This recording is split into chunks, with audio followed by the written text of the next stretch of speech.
Hey everybody, welcome back to the Carryandcut YouTube channel. And if you're new here, really do appreciate you stopping by and watching. Don't forget to like, subscribe, also leave a comment down below. Really do like interacting with everybody. Also check out our Instagram at Carryandcut. And if you would like to support my YouTube channel, make sure you guys head over to Patreon at Carryandcut. All the proceeds from the Patreon go directly back into the channel to buy new knives, new equipment, and hopefully make the quality and the content better for you guys.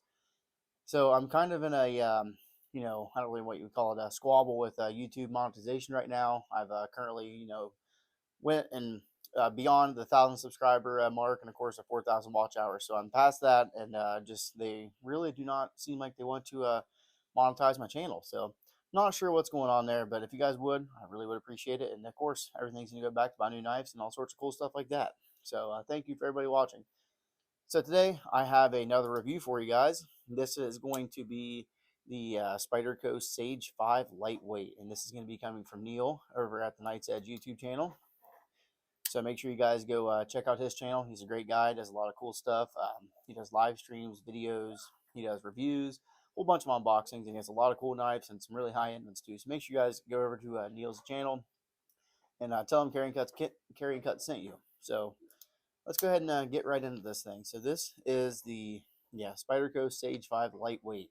I feel like this is one of I wouldn't say they're Spyderco is more underrated models, or maybe just like kind of family identity right here. I feel like it's kind of overshadowed a lot by the Para 3. So we're going to go ahead and check the Para 3 out in some kind of a case study, if you want to, if you would, I guess you could say. So they are going to be similar knives, but this is a whole entire different thing. And I do like this knife a lot, and I feel like it's kind of based more towards like a heavy duty, I don't want to say heavy duty, but more of a a great EDC that you can also work hard, I guess you could say. So it gives you the feeling, especially this being the lightweight variety, it gives you the feeling of just a normal standard Spyderco knife, but it still has the lightweight FRN scales. But this does actually have full length steel liners on the inside, which are really cool. And of course, this has a really good blade steel. This is a CPM S30V. So Neil did his own custom, what do you want to call this, stonewash acid etch kind of deal on the actual blade itself, and it does look really nice, if I must say so myself. So Neil did a really good job on that one. We are rocking the bi-directional texturing on these FRN-ish kind of handles. We have an almost pretty deep carry wire pocket clip that Spyderco is well known for. I like the clips personally. I actually traded mine out for at least on my lightweight. I traded out for the Lynch Northwest deep carry clip. Those are my, Lynch Northwest. I'm a big fans of them over here at the Carryandcut YouTube channel. So if you guys, that's another thing. If you want to go check them out, really would appreciate it also. So overall, this is a real useful knife. I just can't get over the fact that it has the full length steel liners. They are nested, which is really nice. Another cool thing on this, there is no T6 hardware whatsoever. We got T8s all around, T8s in the pivot, and the two barrel spacers, and of course we have a free floating lanyard pin in there, which is really nice. There's no rattle, nothing like that. We do have super solid lockup, and we have really good blade steering on this one too. So it's really good, just really good overall knife right here. Why don't we go over and do some size comparisons, if you would? Here's up against the Spyderco Delica. That's a pretty good size right there. It's kind of in its own different weight class here, but it still is a really nice really nice size knife. Full, it's a full size one, if I can say that. And then up against the Para 3 Lightweight.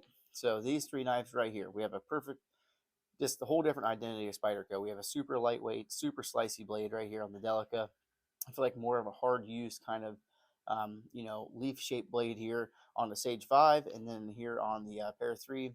This is the 15V Sprint Run right here, lightweight Para 3. This is a whole entire different new to me kind of style. Also, this is my first lightweight Spyderco, like a true lightweight, but not the Seki City, Japan. Of course, these are made in Taiwan. These Sage 5s are, so that is one thing to look at too, which is not a big deal. The Taichung Taiwan factory does amazing stuff. Why don't we go ahead and look at up against the Para PM2. So there's the PM2, and then why don't we just go ahead and we'll do the Shaman while we're at it. So we'll just get all the Spydercos going right there. One big happy family. I feel like there is a lot of design influence when you're looking at the Sage, at least compared to the Shaman, and then even here with the Little Native.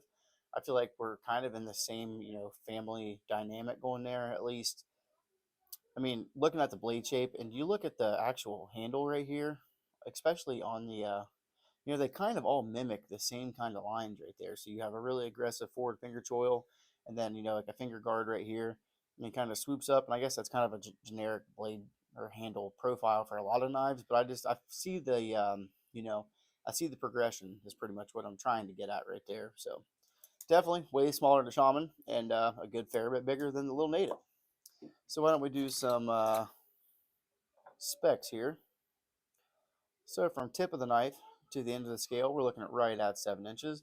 We're looking at a blade length of almost 3 inches or hair under.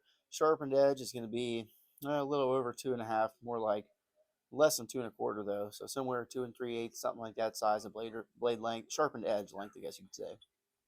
The action is really good, nothing to complain at. Awesome thumb flick there, reverse flick, super easy. I feel like this isn't much of, I guess you can kind of compression, hold your compression lock and it flies right open. Of course, this is rocking Spyderco compression lock, which is a you know, highly regarded locking mechanism. It is definitely my favorite one, even in 2025. I know there's a lot of different locks hitting the market, as you know, Vosti's using like a top liner lock, kind of like the Smock is. And I've seen a new Spyderco's new Reveal 17. They're actually going to be doing a like a top button actuated liner lock also. So really cool. But the detail on this thing, really great. Flies right open. And why don't we do a let's get a weight on this thing while we're at it.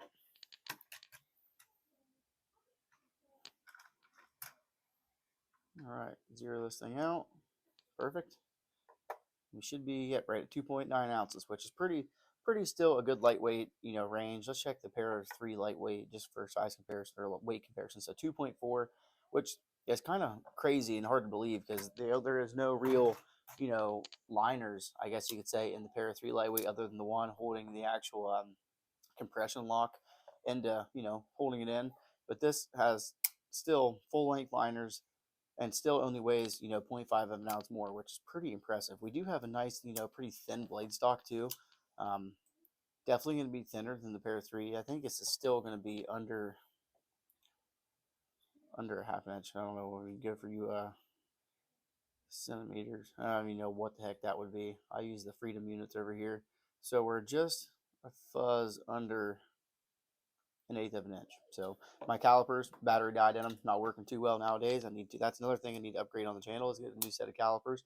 But yeah, long story short, this is a really good, just a really good knife. And overall carry profile, it's going to be really similar to the pair of 3 lightweight though. I mean, I know there's no real aggressive blade hole, at least like the hump is kind of a different position, but the overall, you know, leaf shaped blade, it's a little bit bigger in some spots, but still, you're not going to notice it too much in the pocket.